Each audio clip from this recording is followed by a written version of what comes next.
My dear students and viewers, Assalamu alaikum. Welcome to our online class. I am Murshida Imam, Assistant Professor, Department of English, Govt Shahid, Suhrawardy College, Dhaka. Today I am going to conduct a class for the students of Honours 3rd Year, Department of English. My dear students, how are you? Hope you are fine and enjoying your online classes.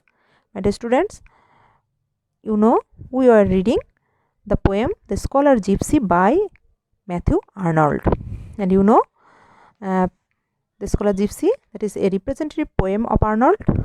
It deserves to be studied seriously as a pastoral elegy, as a poet of deep melancholy, as a vivid account of Arnold's attitude to nature, as a poem with the Oxford background, as a classical poem, and above all, as a criticism of life.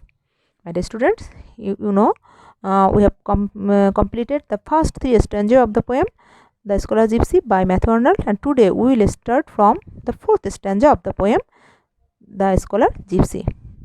Get ready with your textbook and go to the 4th stanza of the poem, The Scholar Gipsy. My students, are you ready with your textbook? Yes. Then let's start reading the poem from the 4th stanza of the poem. That is, go to the fourth stanza of the poem and read with me. And near me on the grass lies Glanville book. Come, let me read the oft-read tale again. The story of the Oxford scholar poor, of pregnant powers and quick inventive brain, who, tired of knocking at preferment's door, one summer morn forsook his friends and went to learn the gypsy lore, and roamed the world with that wild brotherhood, and came, as most men deemed, to little good, but came to Oxford and his friends no more. Okay, my dear students, from the 4th stanza we have got the name of Glanville book. Okay, here you know the poet is in quest of the scholar gypsy, and here you see that a book entitled Vanity of Dogmatizing is lying by the side of the poet. And Glanville, you know who is Glanville? Glanville, that means Joseph Glanville, a product of Oxford, wrote the Vanity of Dogmatizing.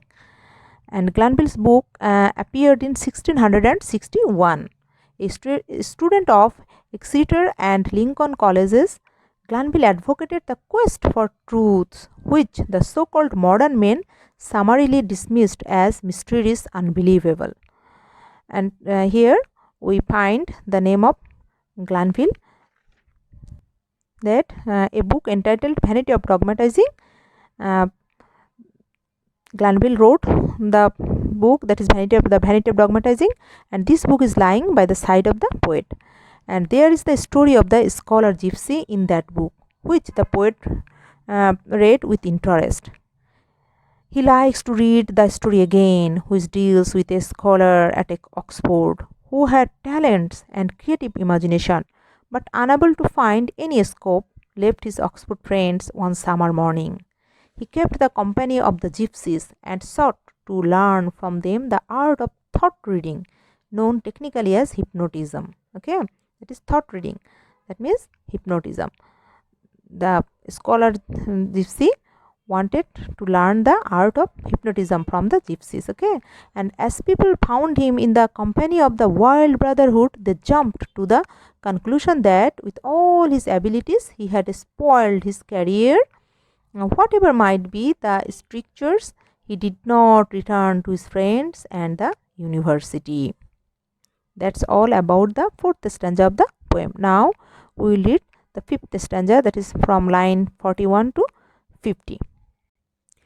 But once, years after, in the country lanes, two scholars whom at college erst he knew, met him and of his way of life enquired, whereat he answered that the gypsy crew, his mates, had arts to rule as they desired the workings of men's brains, and they can bind them to what thoughts they will. And I, he said, the secret of their art, when fully learned, will to the world impart, but it needs heaven-sent moments for this skill. My students, please mark those 3 lines I am repeating, that is, and I, he said, the secret of their art, when fully learned, will to the world impart, but it needs heaven sent moments for this skill. These 3 lines are very, very important for explanation. Please mark these 3 lines. Okay. Now I am trying to explain the 5th stanza of the poem, The Scholar Gypsy. That is, here the poet is saying that is, one day the scholar Gypsy, while roaming about in the Oxford countryside, came across 2 of his Oxford friends. In answer to their anxious inquiry, he replied that he was in company of the gypsies. Explaining the reason, he said that he could learn the art of thought reading from them. And I mentioned earlier, that is the art of thought reading, that means hypnotism. Okay. Once he could master the art, he would very much like to tell the world about his great intellectual achievement. But in order to be a thorough master of the subject, he needed moments of divine illumination, that is, heaven sent moments, that is, divine moments of divine illumination. That's all about the explanation of the lines from 41 to 50. Now we will go to the next stanza, that is lines 51 to 60. This said, he left them and returned no more, but rumours hung about the countryside that the lost scholar long was seen to stray, seen by rare glimpses, pensive and tongue-tied, in hat of antique shape, and cloak of grey, the same the gypsies wore. Shepherds had met him on the hearst in spring, at some lone alley house in the Berkshire moors. On the warm ingle bench, the smock-frocked boors had found him seated at their entering. Here the poet says that the scholar gypsy satisfied the curiosity of his Oxford friends and left. There were, however, rumours that he was occasionally seen in that area, always moving about, thoughtful, silent, and melancholy. He wore the outlandish garments of the gypsies. Shepherds claimed to have seen him on the hearst near Oxford. He was also seen in a lone alley house. Alley house, that means public bar. Okay. The uneducated rustic folk saw him with his long and outlandish garments on, seated by the fireside of the alley house. So you see the movement of the scholar gypsy here. Okay. Now go to the next stanza, that is from, we will read now from lines 61 to 70. But amid their drink and clatter he would fly, and I myself seem half to know thy looks, and put the shepherd's wanderer on thy trace, and boys who in lone wheat fields scare the rooks. I ask if thou hast passed their quiet place, or in my boat I lie, moored to the cool bank in the summer heats, mid wide grass meadows which the sunshine fills, and watch the warm green muffled Cumnor hills, and wonder if thou hauntest their shy retreats, for most I know thou lovest retired ground. Okay, my dear students, 7th line here, that is, and wonder if thou hauntest their shy retreats. Now I am giving you the explanation, that is, I am going to explain those lines for you. That is, but amid their drink and clatter he would, that is, the scholar gypsy, not used to noise, suddenly left the alley house. He was not happy in human company, and the poet seems to recall the distressed looks of the scholar gypsy as he slipped away from the company of the revelers. The poet, who has engaged a number of shepherds to search for the scholar gypsy, gives them an account of his facial features so that they may recognize him. He occasionally asks the village boys who are engaged in scaring away the rooks in the wheat fields if they have by any chance met the scholar gypsy. At times the poet lies in a boat anchored to the bank of the river. He wishfully looks at the Cumnor hills amidst the lush and green vegetation, and reasonably expects that he may find the scholar Gipsy. That is, the poet is trying his level best to find out the scholar Gipsy. Now go to line 71 to 80. Now we will read from line 71 to 80 of the poem The Scholar Gipsy. For most I know thou lovest retired ground, thee at the ferry Oxford riders breathe, returning home on summer nights have made, crossing the stripling Thames at Bablock Heath, trailing in the cool stream thy fingers wet, as the pond's rope chops round, and leaning backward in a pensive dream, and fostering in thy lap a heap of flowers, plucked in shy fields and distant witchwood bowers, and thine eyes resting on the moonlit stream. Here the poet is saying that the scholar Gipsy avoids human company and likes the secluded spots. That is, for most I know thou lovest retired ground. That is, the scholar Gipsy avoids human company and likes the secluded spots. And once some Oxford people went out in a boat on a summer night, and on their way home saw the scholar Gipsy crossing the Thames at Bablock Heath. He at times dragged his fingers in the river. He was looking pensive and thoughtful, and had a store of flowers on his lap, which he might have plucked from the fields in witchwood bowers. He feasted his eyes on the beauty of nature, but did not speak to anybody. Now go to the next stanza, please. And now we'll read from lines 81 to 90. Okay. And then they land, and thou wert seen no more, maidens who from the distant hamlets come to dance around the five-field elm in May, up through the darkening fields have seen thee roam, or cross a stile into the public way. Oft thou hast been given them store of flowers, the frail-lipped white anemone, dark bluebells drenched with dews of summer apes, and purple orchises with spotted lips, and none hath words she can report of thee.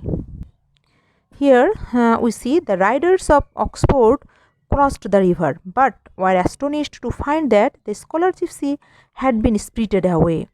Girls who danced at the five-field elm in May claimed to have seen the scholar Gipsy. He was often seen in the dark fields of the evening. He was also seen crossing a stile. Often did he give flowers to the girls, but he never spoke to anybody. So here we see the characteristics of the scholar Gipsy. Now go to the next stanza, please. That is from lines 91 to 100. And above God's true breeze, when hay time's here in June, and many a sight in sunshine flames, men who through those wide fields of breezy grass, where black-winged shallows haunt the glittering Thames, to bathe in the abandoned leisure paths, have often passed thee near, sitting upon the river bank overgrown, marked thine outlandish garb, thy figure spare, thy dark vague eyes and soft abstracted air, but when they came from bathing thou wast gone. My dear students, here from line 91 to 100, if I want to explain those lines, that is, in June, during hay time, when many a scythe flashes in the bright sun, bathers passing above God's to breeze on their way to the river for a bath have seen the scholar Gipsy sitting upon the river bank overspread with all kinds of plants. The scholar, a man of delicate health, wears the strange dress of a gypsy. He has dreamy eyes and the manners of one who seems to be withdrawn from all things. But when the bathers came back from bathing, the scholar had disappeared. So you see, the scholar Gipsy is seen everywhere in the Oxford countryside, but no one can uh, identify him, that is, no one can ensure his appearance, that is, he disappeared. Now go to the next stanza, please, and I will read from lines 101 to 110. Okay, that is, at some lone homestead in Cumnor Hills, where at her open door the housewife turns, thou hast been seen, or hanging on a gate, to watch the threshers in the mossy barns. Children who early range these slopes and late for cresses from the reels have known thee eyeing all an April day, the springing pastures and the feeding kine, and marked thee when the stars come out and shine. Through the long dewy grass move slow away. Here, the poet says that the scholar gypsy was seen in the farmhouses in the Cumnor Hills. Housewives, while repairing clothes at their doors, saw him watching the threshing of corn. Children who collected water plants also saw him in April, keenly observing the grazing cows. They saw him in the pastures even in the evening. So, we see that the treatment of nature of Matthew Arnold. Okay, here it is noted. Now we will read from lines 111 to 120. In autumn, on the skirts of Bagley Wood, where most the gypsies by the turf-edged way pitch their smoke tents, and every bush you see with scarlet patches stacked and shades of grey above the forest ground called Thessaly, the blackbird, picking food, sees thee, nor stops his meal, nor fears at all.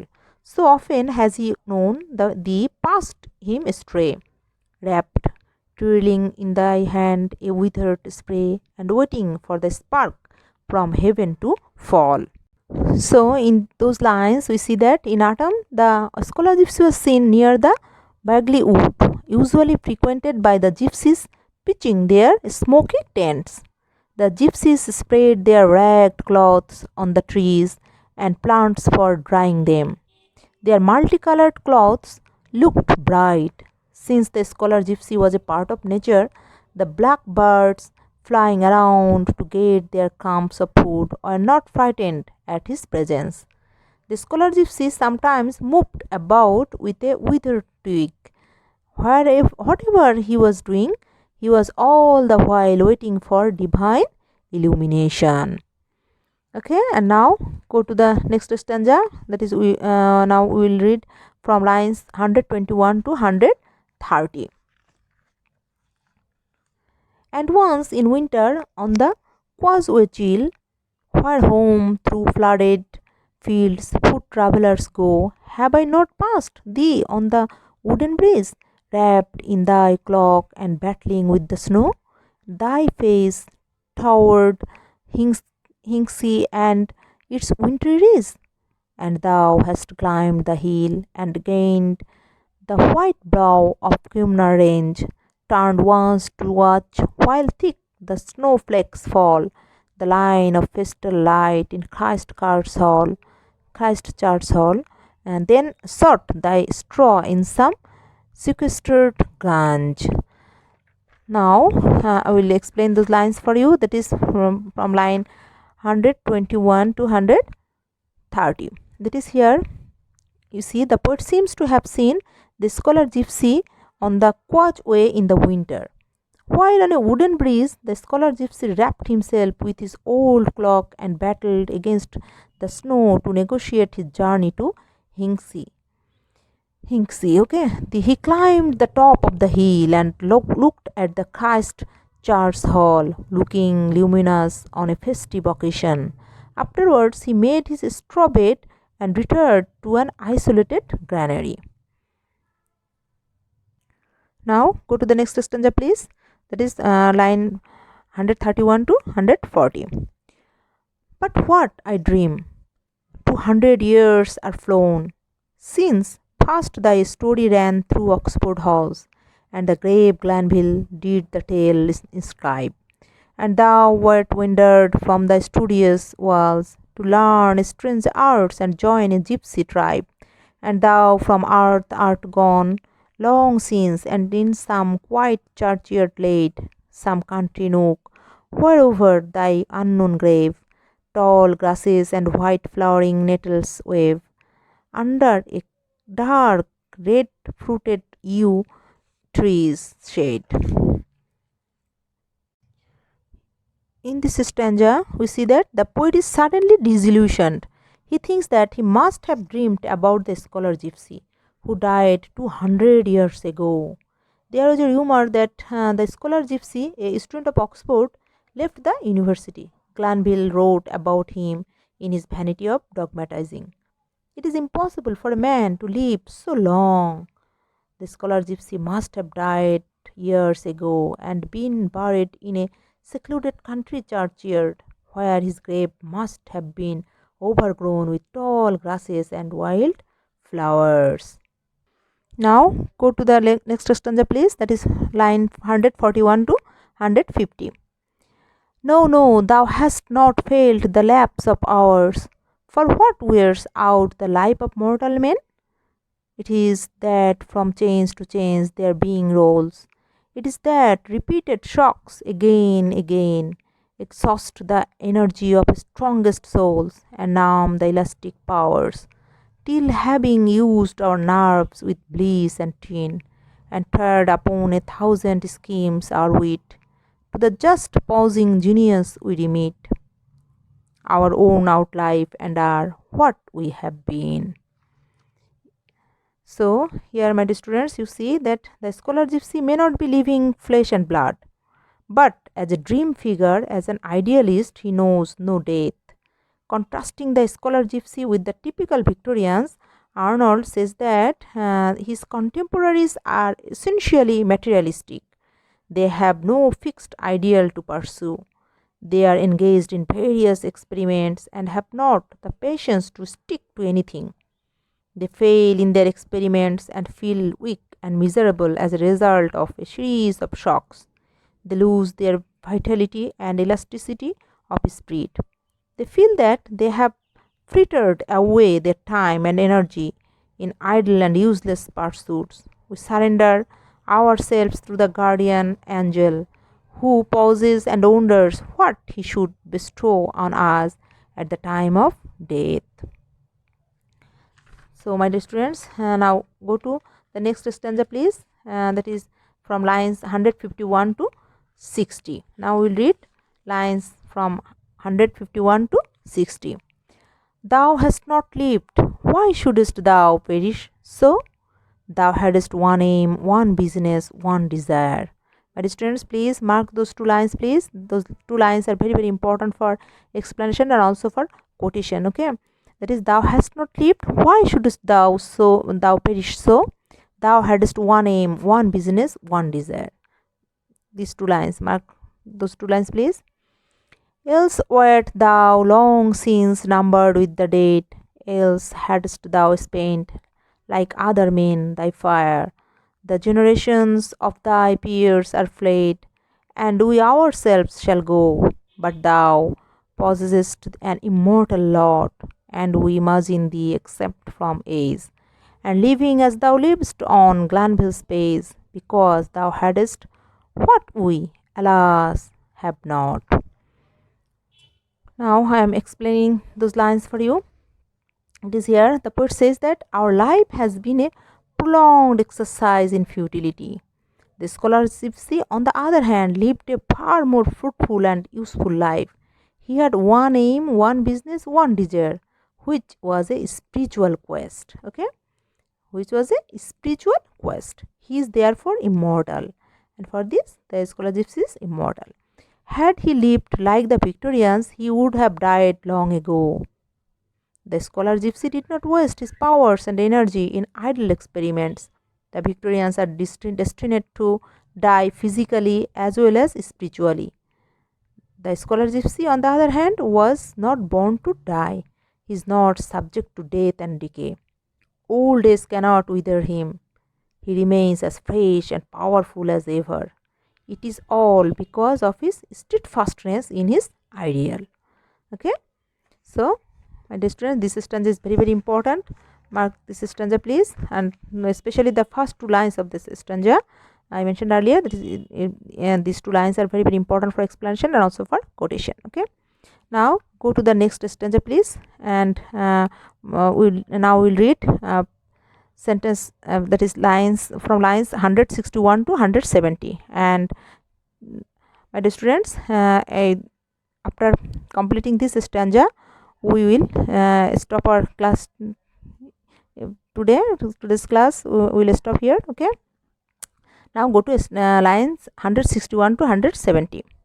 For early didst thou leave the world with powers fresh, undiverted to the world without, firm to their mark, not spent on other things, free from the sick fatigue, the languid doubt, which much to have tried, in much been baffled, brings. O life unlike to ours, who fluctuate idly without term or scope, of whom each strives, nor knows for what he strives, and each half lives 100 different lives, who wait like thee, but not like thee in hope.